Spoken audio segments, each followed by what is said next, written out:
রাকিব হাসান একজন তরুণ শিল্পী, যিনি ঠাকুরগাঁওয়ের শিল্পাঙ্গনে নিজের তুলির আঁচড়ে এক নতুন মাত্রা যোগ করেছেন। আর্টের মাধ্যমে প্রতিভার আলো ছড়িয়ে তিনি শুধু নিজ এলাকায় নয়, দেশের শিল্পপ্রেমীদের মাঝেও আলোড়ন সৃষ্টি করেছেন।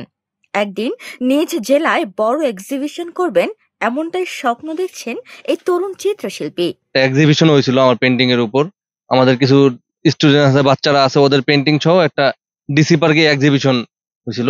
আমার ইচ্ছা আছে, আমার যত পেন্টিং আছে ডিসি স্যারের অনুমতি নিয়ে আমি ঠাকুরগাঁও ডিসি পার্কে একটা এক্সিবিশন করতে চাই। আমার পেন্টিং, আমার বাচ্চাদের স্টুডেন্টদের পেন্টিং সহ একটা এক্সিবিশন করতে চাই বড় আকারে। ঠাকুরগাঁও পৌর শহরের হাজীপাড়া এলাকার বাসিন্দা রাকিব ছোটবেলা থেকেই পড়াশোনার পাশাপাশি যে সময়টুকু পেতেন, শিখতেন বিভিন্ন আর্ট। তার আঁকা ছবিতে স্থানীয় সংস্কৃতি, ঐতিহ্য এবং মানুষের দৈনন্দিন জীবনের সরল চিত্র ফুটে ওঠে। তার স্কেচে যেমন সূক্ষ্ম রেখার কাজ দেখা যায়, তেমনি জল রঙের ব্যবহারে প্রকৃতির সৌন্দর্য যেন প্রাণবন্ত হয়ে ওঠে।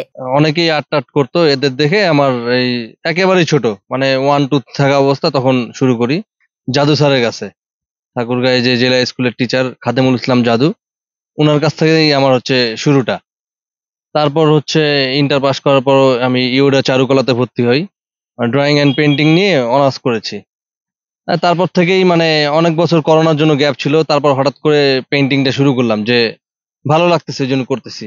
রাকিবের এই শিল্প প্রতিভা স্থানীয়দের মধ্যে ব্যাপক সাড়া ফেলেছে। স্থানীয় গণ্যমান্য ব্যক্তিরা তার শিল্পচর্চাকে উৎসাহিত করছেন।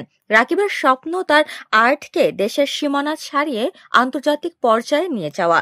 বর্তমানে তিনি বিভিন্ন আর্ট ক্যাম্প এবং প্রদর্শনীতে অংশ নিচ্ছেন। আর্টকে কেবল শখের বিষয় না রেখে এটিকে একটি পেশা হিসেবে প্রতিষ্ঠা করার লক্ষ্যে তিনি নিরলসভাবে কাজ করে যাচ্ছেন। স্থানীয় প্রশাসন এবং শিল্পানুরাগীদের পৃষ্ঠপোষকতা পেলে তার এই যাত্রাপথ আরো মসৃণ হবে বলে আশা করেন তিনি। উপমা রায়, সোনালী নিউজ।